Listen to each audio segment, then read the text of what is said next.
And although the chough's been extinct for about 100 years, it's a very charismatic bird, and it did seem to be a perfect flagship for the project.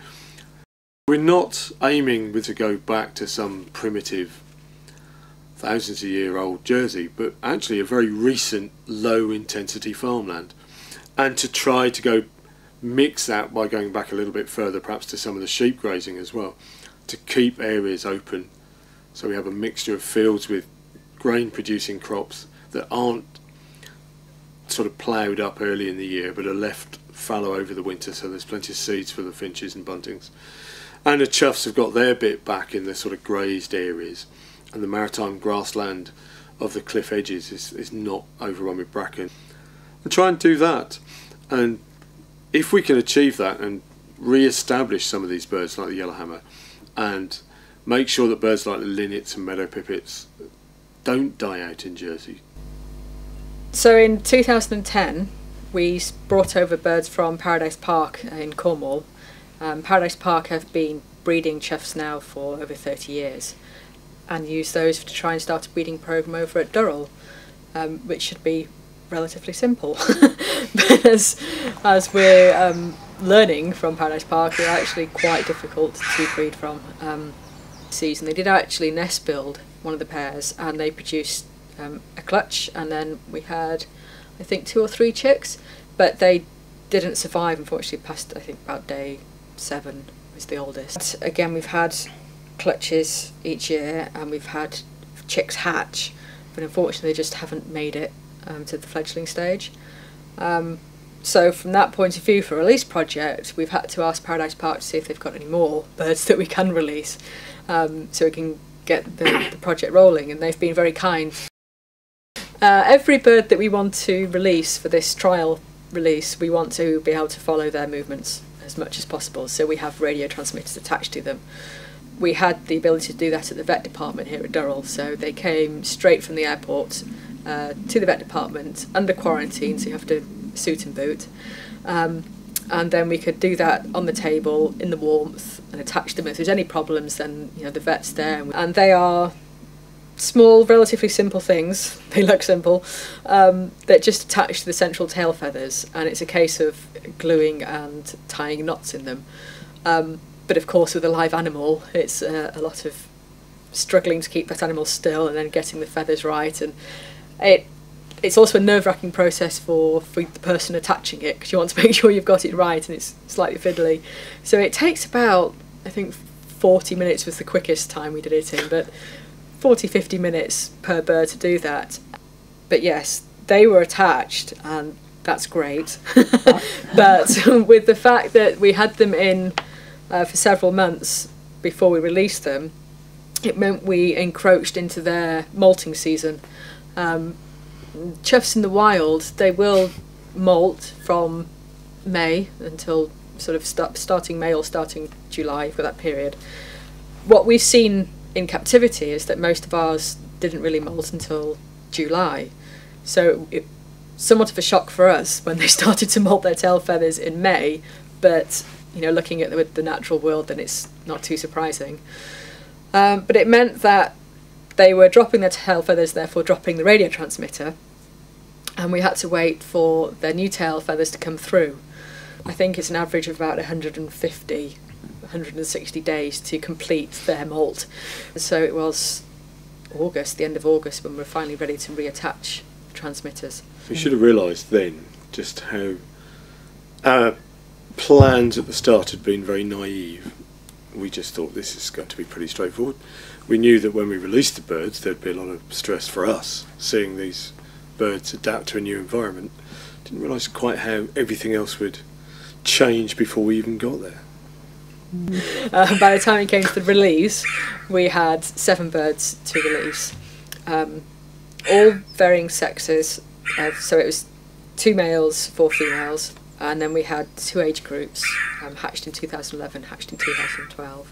The aviary started being built in November, it was completed in March, literally to the deadline. As soon as that was finished, we moved the birds in, and then, like anything that comes over from the UK to Jersey, we have to go through a quarantine process with the state's vets. So that was a 30-day stint in quarantine.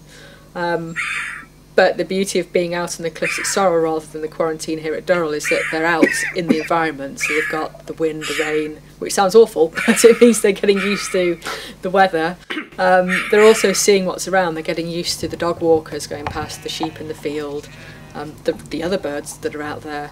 So I'd been training the birds along with Jess Maxwell, who'd been my second assistant with looking after the birds. And we've been watching them to make sure they're at the right level of training, and what we want them to do with the training is be able to respond to a whistle and fly down to food at a target site. For the release aspect, it means that when we open up the hatches and they've left the aviary and are exploring at their own free will, when I want to call them back in the aviary to lock them back in at night, I can blow the whistle, they'll come in for food, and they'll go right to the end of the aviary where the food is, so I can happily get someone to close the hatches at the front. So we started on the 28th of August, very nervously, with a team which comprised Ray and Alison Hales from Paradise Park, ourselves, all my radio tracking volunteers, but it meant we had one person per bird to watch each bird in case they went off in different directions. We decided that we'll start the first trial release, we'll start releasing them about an hour or 2 hours before dusk, with the idea being that they're going out and they were looking for food and they want to come back in again before it gets dark to shelter in the aviary. So yeah, we opened the hatches at 5 o'clock, and it was actually better than expected. It's either going to be that they don't leave the aviary or they're just going to fly and never come back again. But what they did was be a typical chuff, which is to be very smart, weigh things up beforehand, and then realise that the better option is inside. So we had one come down to the shelf, sort of potter outside, have a look around, explore either end of the shelf, and then walk back in again, with all the rest of them lined up at the top watching.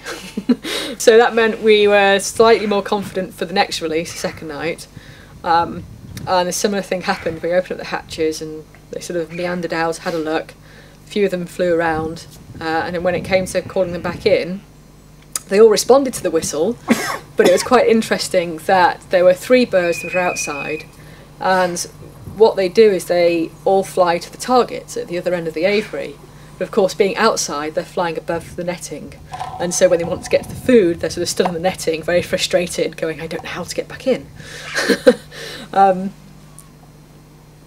yes, in the process of doing that, we had the second pair we have in there, the older pair, who are also the dominant pair, had spotted their escape route. I'll say escape route because they seem to have a very determined purpose. Yeah, they planned this. Yeah, whereas everyone else sort of just looks around and sort of is wary of what's going on and sort of doesn't really want to go too far.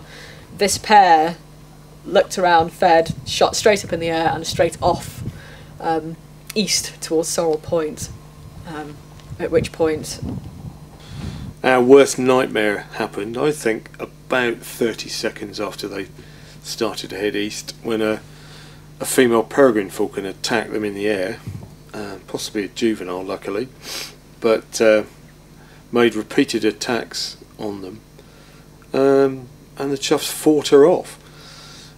At one point, one chough and one falcon were linked together by their feet, clasping each other in the air, and the chough got away, and actually that chough went down onto the ground and went down into the gorse and hid, presumably, for a short while, where the other chough flew round calling until its mate, don't know which bird was which, its mate came back off the ground, and the peregrine left rather disappointed. There is a nice amount of habitat around. There's certainly the cliffs for them to shelter in, and there's a bit of land that's been grazed and is short maritime grass. But they didn't stop at Sorrel Point. They moved on to the quarry, and again in the wild they will go to quarries, but usually it's abandoned quarries that they go to rather than active ones, and this is a very, very active quarry.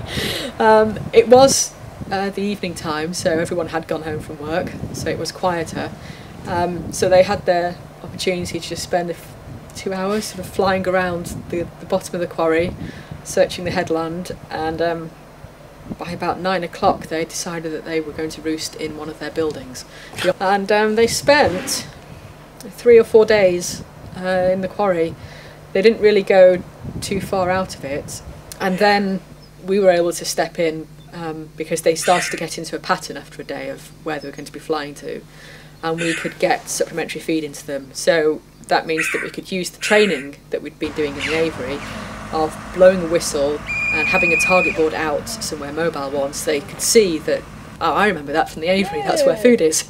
And it seems to be, looking over the past 2 months of doing releases, they seem to fall into this regular pattern of going out of the aviary, spending 3 or 4 nights out, and then coming back. We were still tracking them, and we could see them on most occasions. But there was one day where we started to get concerned that from the radio tracking signal, one bird was in the same place all the time. That's when you start to think, why is it split up from the group? So myself and the volunteer went to the quarry to say, look, we've got this issue, can we go look for it? And at the same time as doing that, they approached us to say, we're really sorry, but one of our men down in the quarry pit has reported a dead chough and he's bringing it up now. And we're fortunate to have an on-site vet at Durrell, a really good vet department, and they could do post-mortem straight away. And the gross post-mortem suggested it was starvation. It was really disheartening to know that it was starvation it died of, and that we were so close to getting in food. We now have lost 2 from the group, a male and a female. We have 5 still in the aviary. We have the pair still. We have, then the others are all juvenile females. So it's a case of training them again, keeping on with the training and getting their health back up to a nice standard and their body weight's good, so we can start the releases. At the moment, because we're now in November approaching December, we're struggling to do any releases because of the gales. It would be unfair to open up a hatch and expect a bird to go straight out into gale force winds. Struggle back through the wind. So I think we've had 2 months of doing releases. There's not a huge amount of data to make any strong statistical analysis to be able to prove any theories, but we have learned quite a bit from doing that.